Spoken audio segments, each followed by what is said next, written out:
नमस्ते। इस आध्यात्मिक यात्रा में आप सभी का आत्मीय स्वागत है।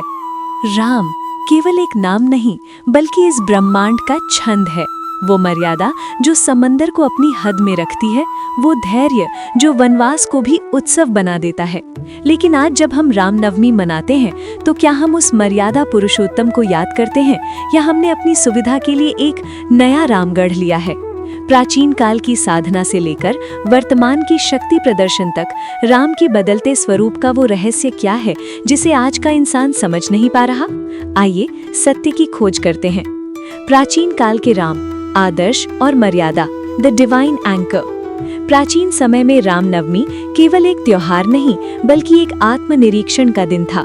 वाल्मीकि के युग में राम का अर्थ था स्वयं पर विजय। लोग व्रत रखते थे ताकि अपने भीतर के दशमुख काम, क्रोध, लोभ आदि को संयमित कर सकें। तब रामनवमी का अर्थ था घर के बड़ों का सम्मान, सत्य का पालन और त्याग की महिमा। राम को मर्यादा के रूप में पूजा जाता था क्योंकि समाज को एक ऐसे चरित्र की जरूरत थी जो कठिन समय में अडिग रहे। मध्यकाल के राम, भरोसा और करुणा, द स्पिरिचुअल सेवियर।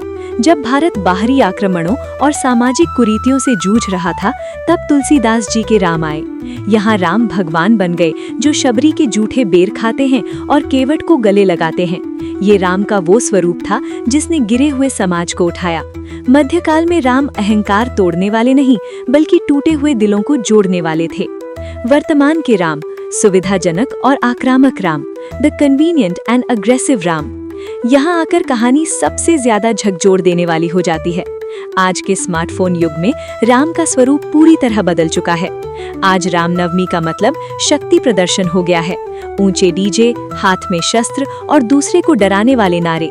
हमने राम की शांति को मार दिया और उनके क्रोध को अपना लिया ताकि हम अपनी नफरत को जायज ठहरा सकें। आज राम पोस्टरों और स्टिकरों में सिमट गए हैं।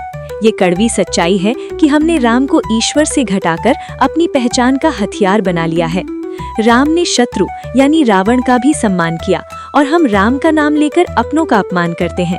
राम ने त्याग को चुना, हम छीनने को महानता मानते हैं। वास्तविक रहस्य, रामनवमी क्यों और कैसे? The core secret. रामनवमी का वास्तविक रहस्य केवल जन्मदिन मनाना नहीं है। नवमी का अंक पूर्णता का प्रतीक है।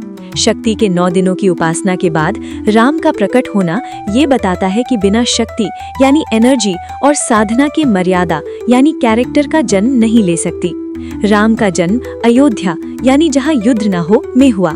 इसका आध्यात्मिक अर्थ है कि जब आपका मन द्वंद्व और नफरत से मुक्त होकर शांत होता है, तभी आपके भीतर राम तत्व का उदय होता है। संक्षेप में, त्रेता युग की उस पवित्र दोपहर से लेकर आज की डीजे और नारों वाले शोर तक राम का स्वरूप कैसे बदल गया? क्या हम राम को पा रहे हैं या उन्हें खो रहे हैं? प्राचीन काल से वर्तमान तक राम नहीं बदले, हम बदल गए हैं। हमने राम को सुविधाजनक बना लिया है ताकि हमें उनके जैसा बनना न पड़े। विचार कीजिएगा। तो उम्मीद है आज के इस दिव्य बोध ने आपके हृदय में राम तत्व को और गहरा किया होगा।